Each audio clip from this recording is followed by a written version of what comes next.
So futures are a legal contract between two parties where the buyer agrees to purchase and the seller agrees to sell a specific asset at a set price in the future. So it's an obligation for the buyer to buy and for the seller to sell, so it must happen. And it can be on a financial instrument, so equities, bonds, etc. Or it can be on like a physical commodity, so gold, corn, and those kinds of things. So let's say the contract is between you and I. One of us agrees to buy and the other one agrees to sell, let's say corn, okay? So we agree on a future date and a specified price that buying and selling must happen. And so that's what that name implies, futures. So quite often it's used for what's known as hedging and for speculating. Now, when we say hedging, what we mean is protection. So for example, a farmer is growing his crop of corn.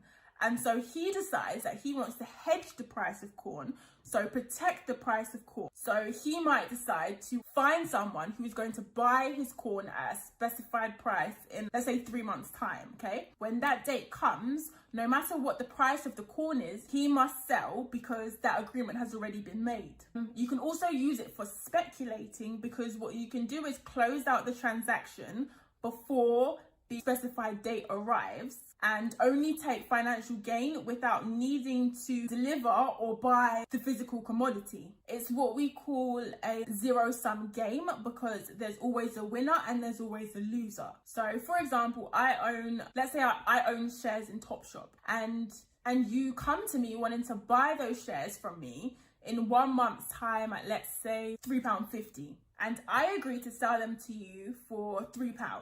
Now, let's say I bought them for £2.50, and in my mind, I don't think that the price is going to go all the way up to £3.50. Whereas you think on that day that the price is more likely to be closer to £4.50.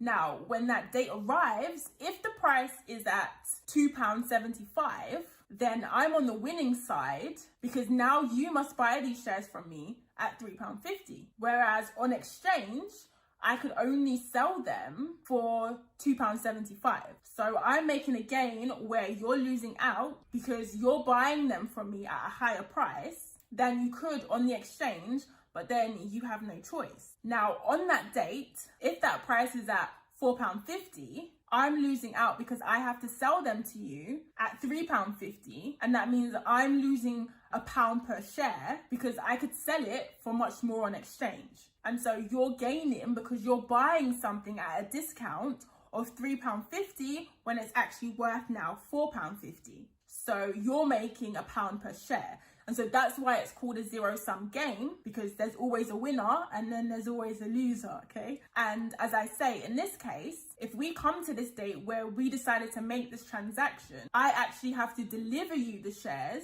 and you have to take them for sure. You can also use it for speculation and for profit, as long as we do the opposite of what we do before that date comes. That's typically how futures are used, because in reality, unless you're a farmer, you don't want to have to deliver or receive a ton of corn and etc. Okay, so usually these are used for speculation because you can close out the transaction beforehand, mainly because they trade on exchange. And so even though it's a contract between two parties, you never really know who the other party is, and you don't really need to either. You just make a trade on exchange because there's always someone who thinks differently and bets in the opposite direction. And these investments are really easy to sell because there's so much going on in the market that it's never really a problem to find. And so here is where leverage also comes in a little bit. I would only need to put down what's known as initial margin payment because most of the futures are used for speculative reasons and they are closed out just to take the profits before the maturity date. You only need to put a percentage of the total amount that you want exposure to. And as the price then fluctuates throughout the period, you might need to then put more money towards your maintenance margin if the price starts going against you. So that's where it's essential to remember how dangerous leverage can be. Never bet more than you have. No matter how confident you are, if things are going against you, you will need to find that money to pay for it. So make sure you only bet what you can afford.